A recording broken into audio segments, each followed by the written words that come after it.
Good morning. Hi, my name is Faiza and this is Caffeinated Nurse. I'm saying good morning because I'm doing this video in the morning. As you can hear, my voice is really bad. I'm currently battling an allergy. I was doing some work and some dust got into my face and yeah, that's how my voice is for now. But I hope you're doing good because I'm doing good. I'm just fine. This is episode 2 of the series Reinventing Yourself. Today we're gonna be talking about overcoming fear and doubt as you step into your new self. First thing we need to discuss is how fear can interfere with you becoming a new version of yourself. Fear is a common human emotion. We are all afraid of something. It could be irrational or it could be rational. Having the fear of the unknown is really intimidating, and I talked about this in my previous video. When you're trying to get out of your comfort zone, it's really intimidating because you're not used to being like that. You're not really aware of what the future is looking like. When you worry about how people are going to perceive you when you start changing, this could hinder you from becoming the better version of yourself. Fear of judgment is the worry of being criticized or being misunderstood, especially when it goes against the social norms. You start saying to yourself, oh my god, what are my friends going to say about me? What are my family members going to say? I don't know how they're going to perceive all this. It's all new to me. It's all new to them, and that could lead to the fear of rejection. One time when I was in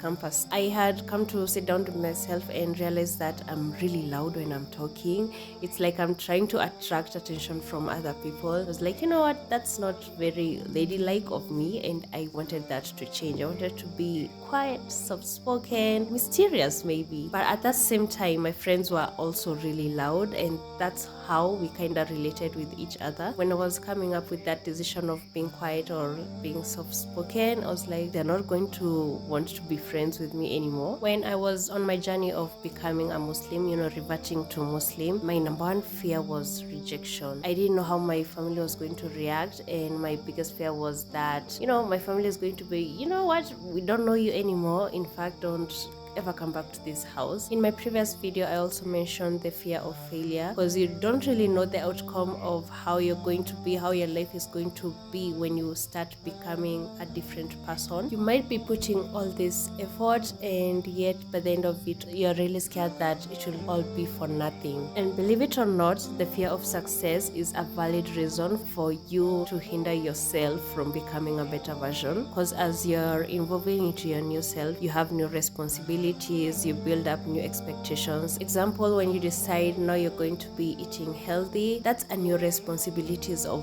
always getting healthy foodstuffs. You're really afraid that you're going to succeed, and you have that new responsibilities of always getting new foodstuffs that are healthy for you. And after doing all that, you lose weight, and then suddenly there's all this pressure of maintaining that weight, maintaining that body structure, maintaining the societal expectations. The other thing is that the thought of breaking familiar routines and habits is really frightening. We could simply term it as fear of losing comfort. When I was starting my fitness journey, like healthy living, one of the things that I wasn't supposed to do, I wouldn't take wheat products, and that's my biggest fear. I love cakes. I love anything to do with wheat.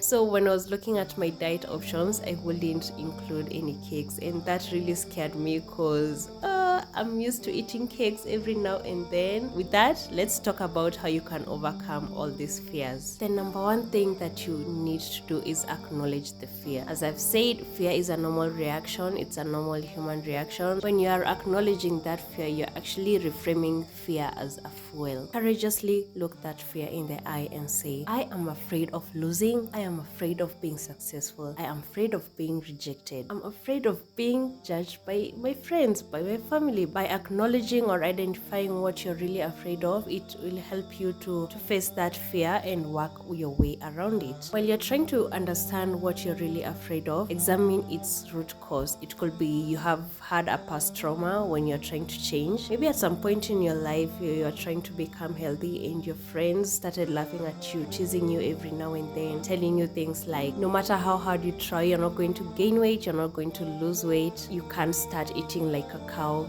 grass every day, green things every day. Find out what's really causing you to feel that fear. It's just simply a process of trying to understand yourself, and that way you can know if this is a irrational fear or rational one. Second strategy is reframe negative thoughts. I remember in my previous video I mentioned something like practicing positive self-affirmation. Stop telling yourself things like, I can't do this, I'm too soft for this, and start telling yourself things like, I can do this, I'm strong for this, I can handle this fear, I can handle this challenge. One practice that I never thought it would work is looking myself in the mirror and saying these positive affirmations to myself.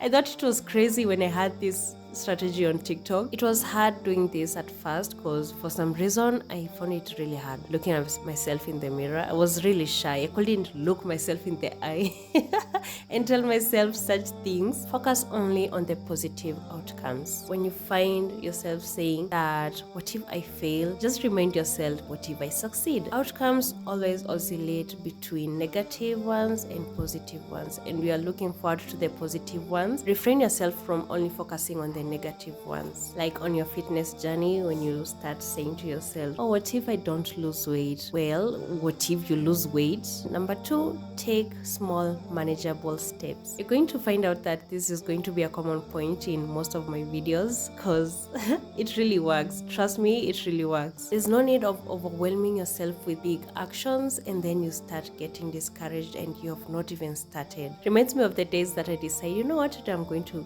take a cold shower because, healthy lifestyle. And I'm not really used to taking cold showers, so I ease myself into it. You know what I do? I start with my hands, let my hands get used to the cold temperatures, and then my legs, and then my thighs, and then you get the point, okay? And within a few minutes my whole body is in the cold shower. My point is, ease yourself into the process. Let your being get used to the new environment step by step. The fourth step, and to me this is the most important step, is desensitizing yourself to fear. Yeah, you can do it, the process step by step, small manageable steps, but sometimes you just need to be exposed. When I was in school, there's this topic we're discussing. I think it's conditioning, I'm not really sure. The lecturer will say sometimes maybe when someone is afraid of rats or a chicken, you just have to expose them to that environment until they overcome that fear. If someone is afraid of chickens, just put them at the center of a room full of chickens. It might sound inhumane and being unkind to yourself, but sometimes you just have to do it to overcome the fear a lot more quicker. If you feel like you're not social enough, put yourself in situations that are going to force you to make friends. And when you get there, you wouldn't want to look like the weird person, so you just have to interact with other people. And that way you have desensitized yourself to the fear of being social, and voila, you have new friends or acquaintances.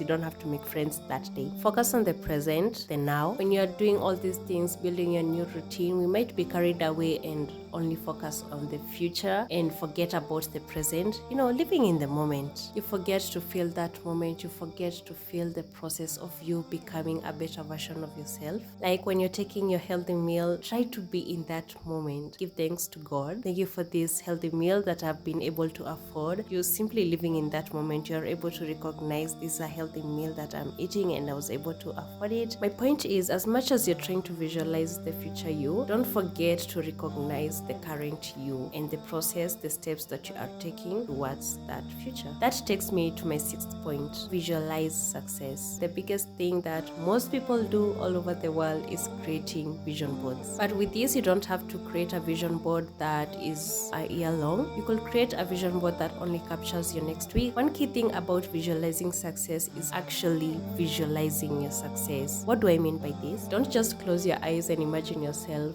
I'll be 55 kgs. Make it more visual. Physically involve yourself in visualizing this success. Print out inspirations from Pinterest. Buy a glue gun, buy a glue stick, sit down on your bedroom floor and create those pictures, arrange them in an aesthetic way. Hang that mood board or vision board on the wall of your room where you can always see it. When you wake up, that's the first thing you're going to see. When you're about to go to sleep, that's the last thing you're going to see. And lastly, be kind to yourself. For me, there are days that I feel so exhausted, genuinely exhausted. I can't even lift a muscle. Those are the days that I go easy on myself. But get this right, being kind to yourself doesn't mean that you're starting to revert back to your old habits or going back into your comfort zone. No, stay into your uncomfort zone, if I may call it that, but still show yourself some love. On days like that, when I'm supposed to be working out for like 30 or 45 minutes and I feel like I need to be gentle with myself, I just work out for 15 or 20 minutes, and it's not usually an intense workout, just a simple one, still get my body moving. And that's all about overcoming fear and doubt as you step into your new self. Currently, I'm doing this Reinventing Yourself series. If you haven't watched my previous video, please do so, because it's an kind of introductory video of this series.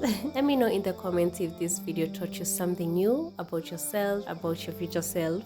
Subscribe to my channel and turn on those post notifications on so you don't miss a video. I wish you all the best in your new journey as you strive to be a better version of you. Thank you so much for tuning in today, and I hope to see you in my next video. Bye!